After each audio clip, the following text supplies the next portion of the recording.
Namaste. Hello, everyone. I am Dawn Haywood, and you are here for Dawn's Dharma Talks, and specifically yoga and the Golden Rule.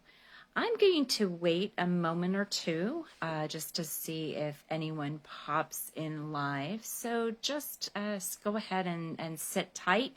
If you are watching this live, please hashtag live in the comments. If you are watching on replay, please let me know you were watching on replay with the hashtag replay. A little repetitive. My apologies. It's been a long day. Anyway, I hope everyone is safe and doing well. And I'm going to go ahead and get started. I don't see anybody popping in, and feel free to join in at any time and drop any questions in the chat. If I can't get to it during the live, I will circle back and get back to you later on today or early next week. I'm Dawn Haywood. I am a yoga teacher, and I empower women over 40 to use yoga to go from frazzled to calm. I'm teaching yoga tutorials, I teach full-length classes, and I'm starting to offer educational talks or Dharma talks, and I'll be posting those regularly here in the group. And my goal is also to have these videos go up onto YouTube as well. So today's talk, yoga and the Golden Rule. For those of you who might not be familiar with the Golden Rule, it is a statement that is traditionally used to focus an individual's behavior. I don't unfortunately know where this quote, this statement has its roots. However, I do recall hearing this nonstop as I was growing up, and I grew up in the 70s and 80s. The Golden Rule is do unto others as you would like them to do to you. And the words infer that basically the goal is for you as the listener, or the person being told, listener, you want to react to people, you want to interact with people in the same way you would want to be treated. And that infers that you yourself are going to want to be treated kindly, with love and compassion. So essentially, the Golden Rule is a code of conduct, and it is attempting to teach us to treat each other kindly. The problem is not everyone has learned what the meaning of being kind is. We're not necessarily being shown actions. We're not in an environment where perhaps we ourselves are being treated kindly. So bringing in yoga.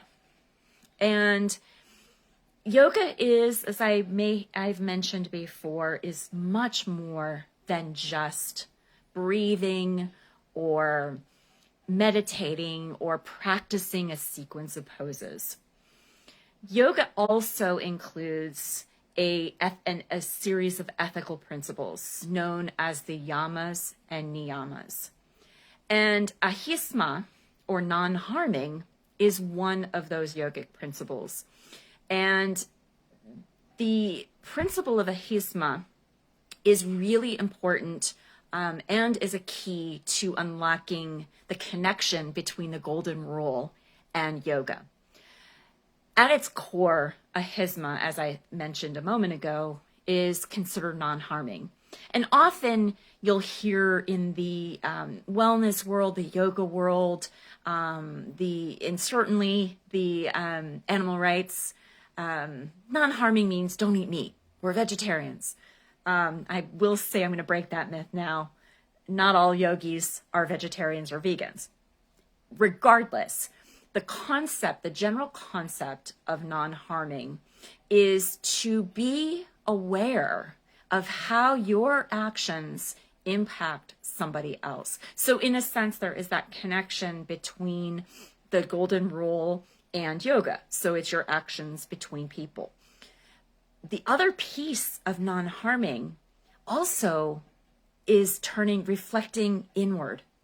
And this is the point that I wanted to raise in this Dharma talk today, was the point of, if we ourselves are in a position where we are not treating ourselves with love, compassion, and kindness, it may be very difficult to treat others with the same kindness and compassion.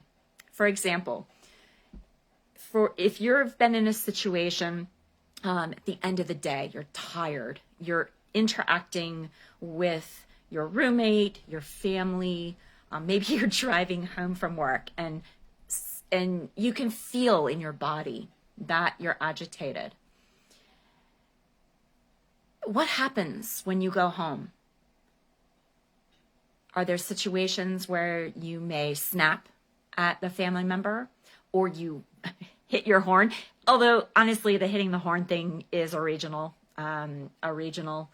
issue. Some of us have a shorter temper and honk the horn more quickly than others. But regardless, it's the reaction of being angry, cussing someone out, yelling at somebody when they cut in front of you. It doesn't matter. So the thing is, why did that happen? And when you're considering the principle of ahisma and you're practicing and contemplating ahisma during a yoga practice, you have the opportunity to reflect on yourself. And the more you think about the principle of non-harming and start to really examine the way you move within the world, the more you're going to be able to observe the connection between the way you're feeling and the way you're interacting with the people around you, whether it be at home or at work or anywhere in the world. So ultimately, to be successful in applying the golden rule, doesn't it make sense that you want to find a way to feel comfortable with who you are inside, and finding a way to not harm yourself? And one of the ways you can do that is by pausing. I'm a big proponent about slowing down, and that is why I want to help women go from frazzled to calm. I was in your shoes. I was that frazzled mom who basically said, I don't want to run this rat race anymore. And it is a journey. And it took me a long time to feel comfortable and safe slowing down. So to start, if this is a new practice to you, the practice of self-observation, the invitation in this situation, whether you're new or not, is to spend a moment, maybe first thing in the morning or as you're getting ready to move on with your day, and stop, take a deep breath in, and exhale. You can take your gaze down, you can close your eyes or leave them open. And just take 15, 30 seconds to pick a part in your body and notice what it feels like. After you complete that exercise, notice and observe what you've been thinking about before, after, and during that entire exercise. Then again, take a deep breath in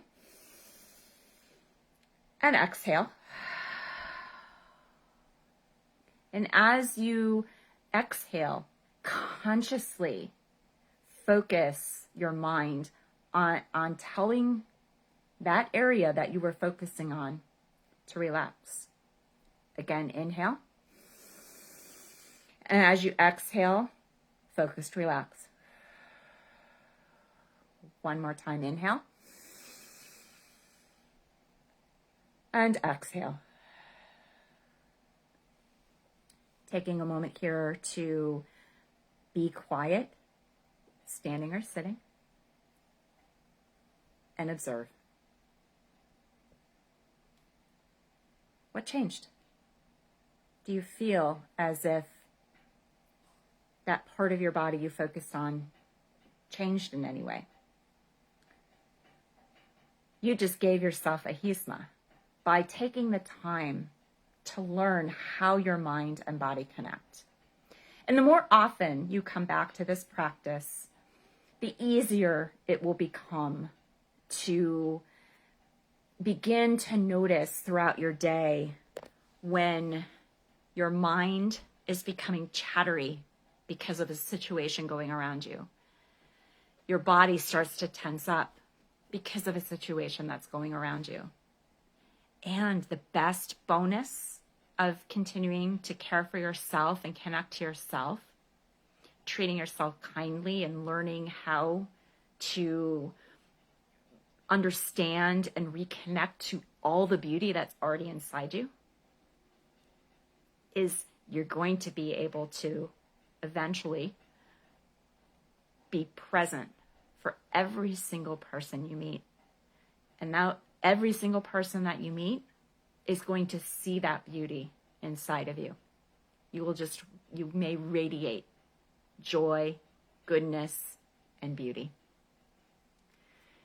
So if anybody has any questions, go ahead and drop them into the chat now. Also, while we're waiting for some questions to come in, just a little quick update on some of the projects that I am working on. I will continue to be posting the weekly tutorials here in the group on my social media channels, including my YouTube channel.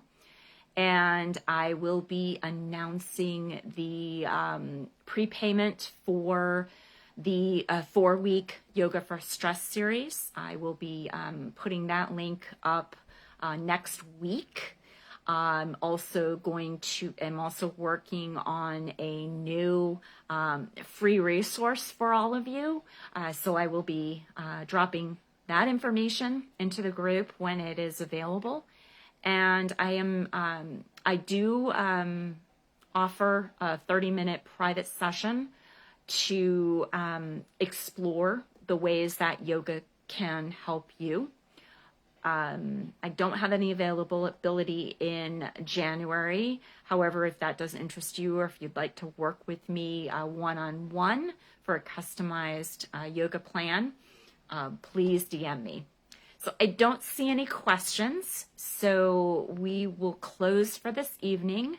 I am taking requests on topics, so please DM me if you have any interest in learning about a specific yoga principle, more about a pose, or anything in general about yoga.